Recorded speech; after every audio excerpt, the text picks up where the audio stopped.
ವರ್ಷಗಳ ಆಳ್ವಿಕೆಯಲ್ಲಿ ಮೋದಿ ಸರ್ಕಾರಕ್ಕೆ ಮೊದಲ ಸೋಲಾಗಿದೆ. ಮಸೂದೆ ಪಾಸ್ ಮಾಡಿಸುವಲ್ಲಿ ಪ್ರಧಾನಿ ಮೋದಿಗೆ ಮೊದಲ ಪರಾಭವ ಇದು. ಕೇವಲ 54 ಮತಗಳಿಂದ ಮಹಿಳಾ ಮೀಸಲು ಮಸೂದೆಗೆ ಸೋಲಾಯಿತು. ಏನಾಗುತ್ತಿದ್ದು ಸಂವಿಧಾನಾತ್ಮಕ ಬದಲಾವಣೆ ಇದು.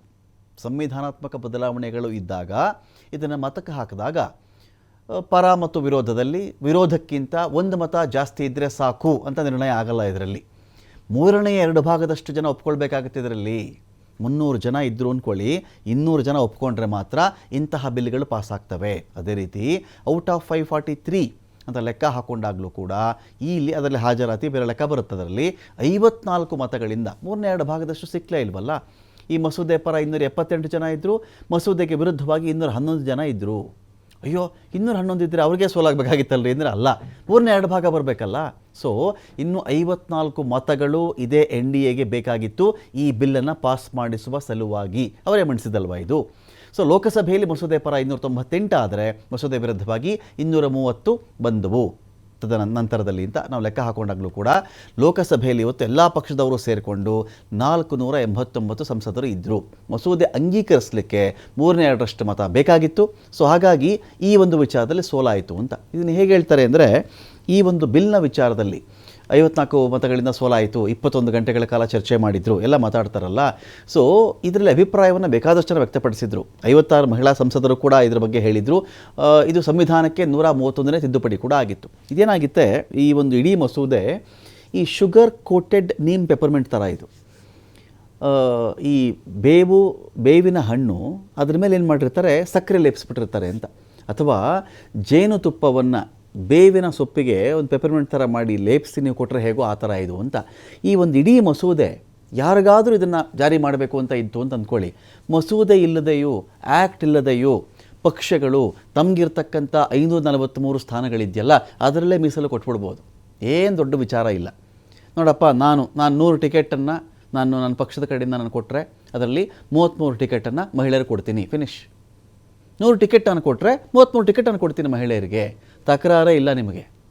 ಎರಡನೇ ವಿಚಾರ, ಇಂಥ ವಿಚಾರಗಳಲ್ಲಿ 543 ಸೀಟಿಗೆ ಇದನ್ನು ಮಾಡಬಹುದಾಗಿತ್ತು. ಆದರೆ ವಿಷಯ ಇದ್ದಿದ್ದೇನು ಅಂದರೆ 850 ಕ್ಷೇತ್ರಗಳವರೆಗೆ ಕ್ಷೇತ್ರದ ಪುನರ್ವಿಂಗಡಣೆ ವಿಚಾರ ಇತ್ತಲ್ಲ, ಅದು ಇದ್ದದ್ದು ವಿಚಾರ. ಆ 850 ಸೀಟುಗಳಿಗೆ ಹೋಗುವಂಥ ಒಂದು ತಿದ್ದುಪಡಿ ಅಥವಾ ಮಸೂದೆ ಪ್ರೆಸೆಂಟ್ ಆಗುವುದಿತ್ತು. ಆ ನಂತರದಲ್ಲಿ ಈ ಕೇಂದ್ರಾಡಳಿತ ಪ್ರದೇಶಗಳ ಕಾನೂನು ತಿದ್ದುಪಡಿಗೆ ಸಂಬಂಧಪಟ್ಟಂತೆ ಅದರದೊಂದು ಬಿಲ್ ಇತ್ತು.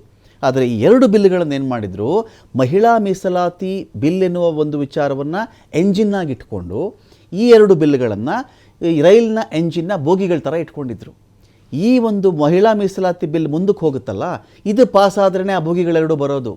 ಎಂಜಿನ್ನೇ ಇಲ್ಲಿ ಮುಂದಕ್ಕೆ ಹೋಗಿಲ್ಲ ಅಂದರೆ ಆ ಬೋಗಿಗಳು ಸಂಚರಿಸಲ್ಲ, ಬಿದ್ದು ಹೋಗ್ತವವು ಅಂತ. ಹಾಗಾಗಿ ಉಳಿದ 2 ಬಿಲ್ಗಳಿದೆಯಲ್ಲ ಅದನ್ನು ಮಂಡಿಸೋಕ್ಕೆ ಇವಾಗ ಆಸ್ಪದ ಇಲ್ಲ.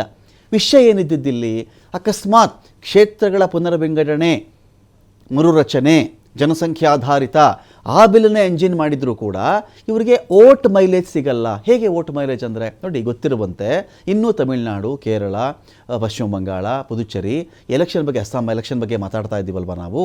ಈ ಎಲೆಕ್ಷನ್ಗಳ ವಿಚಾರದಲ್ಲಿ ಪ್ರಧಾನ ರಾಜ್ಯಗಳಾಗಿರ್ತಕ್ಕಂಥ ವೆಸ್ಟ್ ಬೆಂಗಾಲ್, ತಮಿಳುನಾಡು, ಕೇರಳ ಇದೆ ಇಲ್ಲಿ. ಇವೆಲ್ಲ ನಾವು ಗಮನಿಸ್ತಾ ಬರ್ತಾ ಇದ್ದೀವಲ್ವಾ.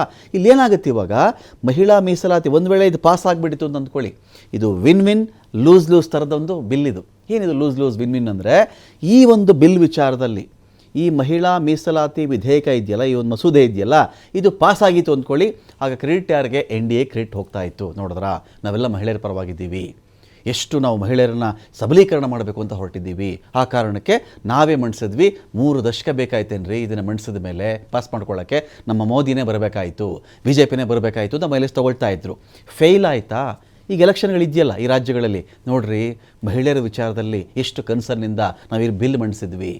ನಾವು ಈ ಬಿಲ್ ಮಂಡಿಸಿದ್ರೆ ಈ ಹಾಳಾದ ಆಪೋಸಿಷನ್ ಅವರು ಎಲ್ಲ ಸೋಲಿಸ್ಬಿಟ್ರು, ಮೈಲೇಜ್ ತೊಗೋಬಹುದು. ಅದಕ್ಕೆ ಈ ಒಂದು ಬಿಲ್ಲಲ್ಲಿ ಸೋತರು ಅಂತ ಮಾತಾಡ್ತಾ ಇದ್ದಾರಲ್ಲ, ಇದರಲ್ಲಿ ಸೋತಿದ್ರೇ ಗೆಲ್ಲಕ್ಕೆ ಜಾಸ್ತಿ ಅವಕಾಶ ಇದ್ದದ್ದು NDAಗೆ. ಹೇಗೆ ನೋಡಿ, ಈಗ ಗೆದ್ದಿದ್ರೂ ಲಾಭನೇ ಅದು. ಇದು ಹೇಗೆ ಅಂದರೆ, ಕೆಲವೊಂಥರ ಟ್ರಿಕಿ ಕ್ವಶನ್ ಥರ ಇದು. ಗೆದ್ದಿದ್ರೂ ಇದು NDAಗೆ ಲಾಭ, ಸೋತಾಗ ಈಗ ಇನ್ಮೇಲೆ ಶುರುವಾಗುತ್ತಿದ್ದು ನರೇಷನ್ನು. ಸೋತ ತಕ್ಷಣ ಅವ್ರು ಹೇಳ್ಕೊಳ್ಳೋಕೆ ಶುರು ಮಾಡ್ತಾರೆ, ಮಹಿಳೆಯರ ಮೀಸಲಾತಿ ತರೋ ದೃಷ್ಟಿಯಿಂದ, ಬಲಪಡಿಸೋ ದೃಷ್ಟಿಯಿಂದ ನಮ್ಗೆ ಆಸಕ್ತಿ ಇತ್ತು, ನಾವಿಂಥ ವಿಚಾರಗಳಲ್ಲಿ ಮಾರ್ಟೈರ್ಸ್ ಕಿರಣ್ ರಿಜಿಜು ವರ್ಡ್ ಬಳಸಿದ್ರು, ಮಾರ್ಟೈರ್ಸ್, ಪೊಲಿಟಿಕಲ್ ಮಾರ್ಟೈರ್ಸ್ ಆಗಿಬಿಟ್ಟಿದ್ದೀವಿ ನಾವು ಇದರಲ್ಲಿ ಅಂತ. ಪೊಲಿಟಿಕಲ್ ಮಾರ್ಟೈರ್ಸ್ ಅಂತ. ಇನ್ನು ಕೆಲವರು ಇದು ಪೊಲಿಟಿಕಲ್ ವಿಚಾರದಲ್ಲಿ ಇನ್ನು ಕೆಲವರು ಮಾತಾಡ್ತಾ ಇದ್ದಾರೆ. ಈ ನೋಟ್ ಬ್ಯಾನ್ ಆಯ್ತಲ್ಲ, ಹಣದ ಅಪಮೌಲ್ಯ, ಆ ರೀತಿಯಲ್ಲಿ ರಾಜಕೀಯ ಅಪಮೌಲ್ಯಗೊಳಿಸುವಿಕೆ ಇದು. ಕ್ಷೇತ್ರಗಳ ಪುನರ್ವಿಂಗಡಣೆ ವಿಚಾರದಲ್ಲಿ ದಕ್ಷಿಣ ಭಾರತ ಉತ್ತರ ಭಾರತವನ್ನು ವೆಯ್ಟೇಜ್ ಲೆಕ್ಕದಲ್ಲಿ, ಪೊಲಿಟಿಕಲ್ ವೆಯ್ಟೇಜ್ ಲೆಕ್ಕದಲ್ಲಿ ದಕ್ಷಿಣ ಭಾರತವನ್ನು ಒಂದು ತೂಕಕ್ಕೂ ಲೆಕ್ಕ ಇಟ್ಟುಕೊಳ್ಳದೆ ಮಾಡಬಹುದಾಗಿದ್ದಂಥ ಮಸೂದೆ ಇದರ ಹಿಂದೆ ಅಡಗಿತ್ತು. ಅದನ್ನು ವಿಚಾರ ಇಟ್ಕೊಂಡು ಮುನ್ನೆಲೆಗೆ ಬಿಟ್ಟಿದ್ದು ಮಹಿಳೆಯರು ಅಂತ.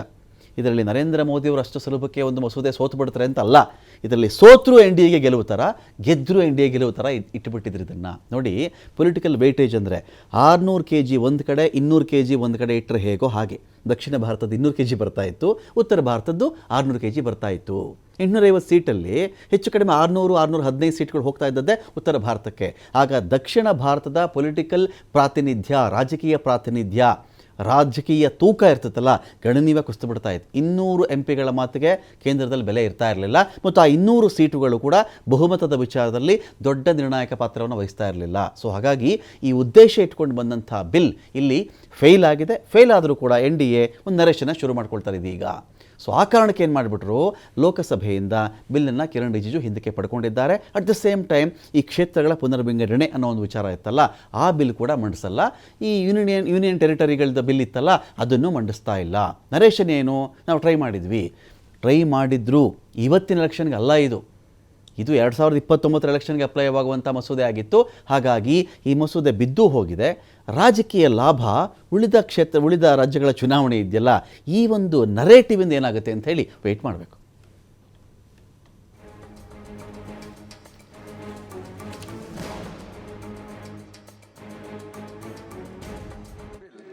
So it cannot be viewed from the isolation. It is under